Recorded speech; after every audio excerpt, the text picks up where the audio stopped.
La mezcla es inevitable, ¿estás listo para lo que viene?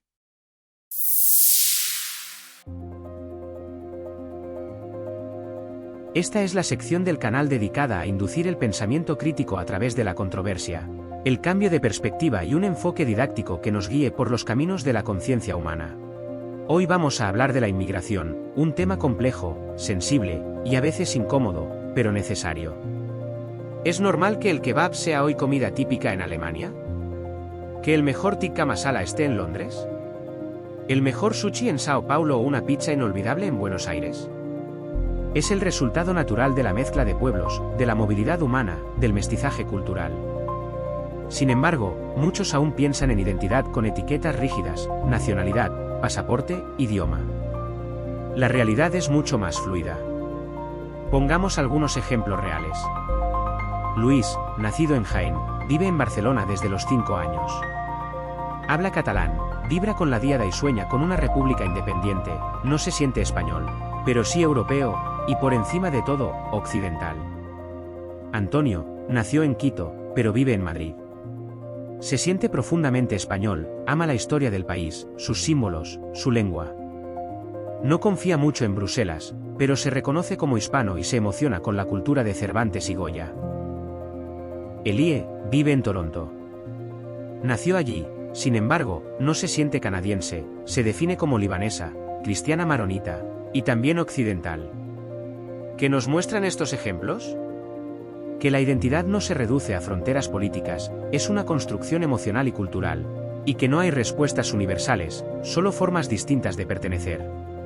¿Y tú, con qué cultura o país te sientes más identificado? Antes de seguir, suscríbete, dale a la campanilla y al botón de like. Como hispanohablantes, hablemos de España. Un país que lleva más de 500 años unido por la fusión de 5 grandes reinos. Y cuya identidad es el resultado de siglos de mezcla. Somos árabes, y lo llevamos en la arquitectura, en los jardines, en la poesía. Más del 8% del vocabulario castellano es de origen árabe. Fuimos parte de los 3 grandes califatos islámicos y albergamos el último reino nazarí de Europa. Somos godos, pueblos germánicos del norte. Nuestro sistema legal, parte del arte sacro, y hasta un 5% del léxico tiene raíces visigodas. Pero, sobre todo, somos romanos. Nuestra lengua, nuestras infraestructuras, nuestras leyes y hasta nuestro calendario vienen de ahí. Más del 70% del castellano viene del latín vulgar, y otro 15% del latín más culto. Y además, fuimos cartagineses, íberos, celtas, tartesios. La historia de España es, desde siempre, una historia de mestizaje. ¿Y qué pasa hoy? Hoy somos parte de una comunidad hispana de más de 600 millones de personas. Chanel quedó tercera en Eurovisión gracias a una canción con sabor latino. Lola Índigo, nacida en Madrid, canta con acento del otro lado del océano. Millones de jóvenes españoles siguen a influencers latinoamericanos como Hola Soy Germán, Luisito Comunica o Fernanfloo. Vemos telenovelas en acento colombiano, argentino, mexicano. Y comemos ceviche, empanadas, arepas, tacos, plátano frito, tequeños con total naturalidad.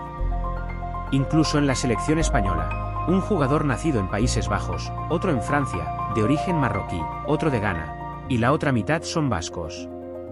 Entonces, ¿qué significa ser español hoy? Lo cierto es que España es un concepto abierto, un significante que cada persona llena de forma distinta. Para unos, representa fe cristiana, tauromaquia o fútbol. Para otros, corrupción, decadencia o incluso vergüenza, y para muchos, simplemente su hogar, su cultura, su presente, independientemente de provenir de árabes o romanos. Ese mestizaje en otros países es más acentuado. En el caso de México, podemos apreciar una diversidad y diferenciación clara con el resto de hispanos. El Día de los Muertos, los mariachis o sus picantes enchiladas. Son un pueblo mestizo, tlaxcaltecas, totonacas, nahuas, otomíes, zapotecas, mayas, mixtecos y españoles.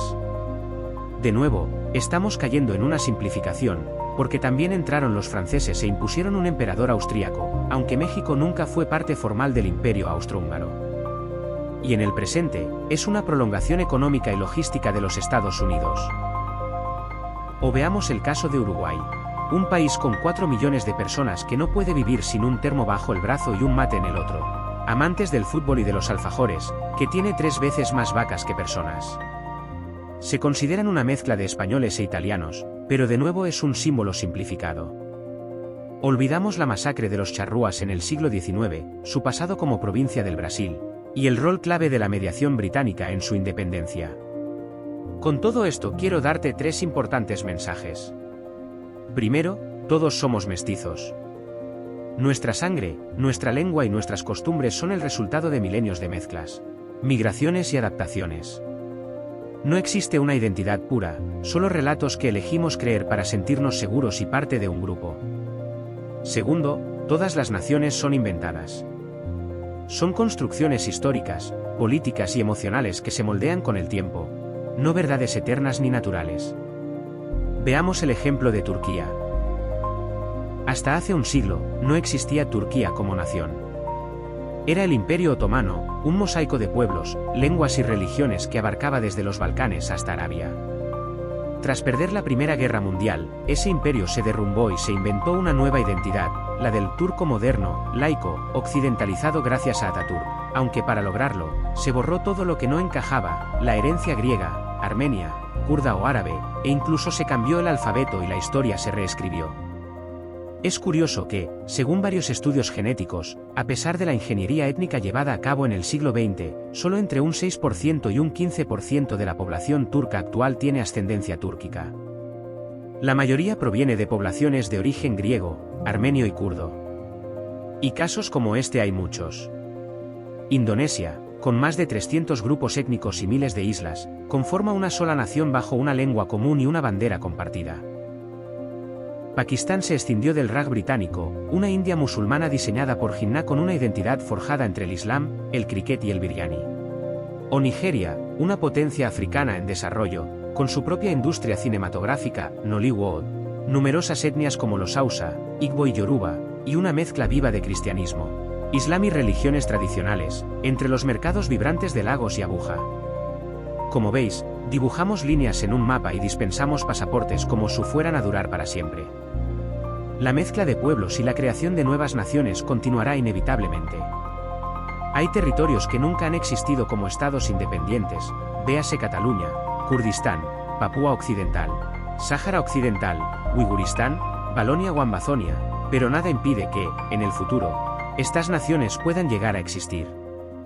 Y como el mestizaje seguirá, no debería sorprendernos que en Alemania se identifique antes el kebab o el queso Ayomi que el pretzel, que en Francia el couscous o el tajín desplacen al croissant, o que en Australia el sándwich de vejemite sea reemplazado por ramen o sushi.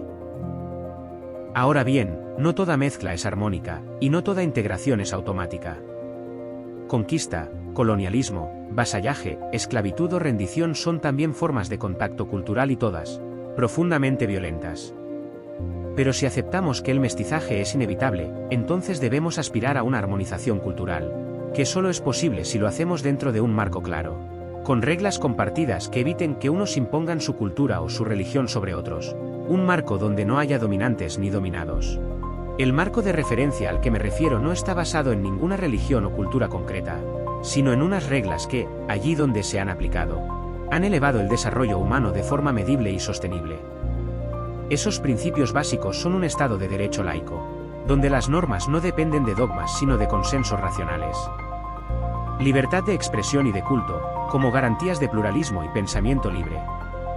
Igualdad de derechos y deberes, más allá de raza, sexo, religión o procedencia. Respeto al individuo como sujeto de dignidad, y solidaridad con el prójimo como base de la convivencia. La religión divide, la etnia separa, pero hay principios que unen y elevan, como el Estado de Derecho, libertades civiles, educación, justicia y dignidad humana. Son los únicos valores que han demostrado, una y otra vez, mejorar la vida de millones, sin importar su dios ni su origen. ¿Te doy algunos ejemplos recientes? Taiwán, desde su transición democrática en 1996, ha garantizado libertad de prensa, educación universal y derechos civiles, su sistema de salud público, la ley de igualdad de género y su legalización del matrimonio homosexual lo convierten en una democracia avanzada y pluralista en Asia. Japón, tras su derrota en la Segunda Guerra Mundial, adoptó una nueva constitución pacifista y democrática, y desde entonces ha crecido como una potencia industrial con educación pública y sanidad universal, sin renunciar a su cultura. Corea del Sur, desde la democratización en 1987, ha combinado libertades civiles con inversión en tecnología y educación. Y es que pasó de dictadura y pobreza a ser una de las economías más avanzadas, con una población muy instruida. Uruguay, desde principios del siglo XX, adoptó un Estado laico y políticas sociales pioneras como el divorcio legal en 1907 y el sufragio femenino en 1932, siendo que hoy lidera América Latina en derechos civiles, legalización del aborto y matrimonio igualitario. Para terminar, el caso de Botsuana, independizado en 1966, evitó el autoritarismo instaurando una democracia estable con separación de poderes y economía mixta. Ha mantenido bajos niveles de corrupción y promovido educación y salud pública, destacando dentro del África subsahariana. ¿Te puedo dar un último consejo? No te dejes encasillar, no permitas que simplifiquen tu identidad con una bandera, una ideología, un eslogan o un escudo. Izquierda o derecha, blanco o negro, no tienes por qué escoger bando, porque eres único. Y lo eres precisamente por tus vivencias, tus dudas y tus contradicciones. Lo que piensas hoy puede no ser lo que pienses mañana, y eso no es debilidad ni traición, es evolución. Hoy puedes sentirte cristiano y español, mañana, budista y tailandés, y ambas versiones pueden ser igual de tuyas e igual de auténticas. Y es que la identidad no es una cárcel, es un viaje. Así que, te propongo algo, haz tu propia bandera. Esta es la mía basada en el marco universal de convivencia que hemos visto en el vídeo.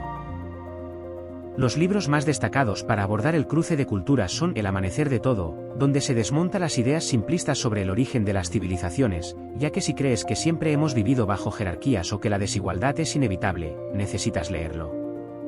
Y por otro lado, Armas, Gérmenes y Acero, una obra clave para entender por qué unas culturas dominaron a otras, ya que no es cuestión de superioridad, sino de geografía, clima e historia acumulada.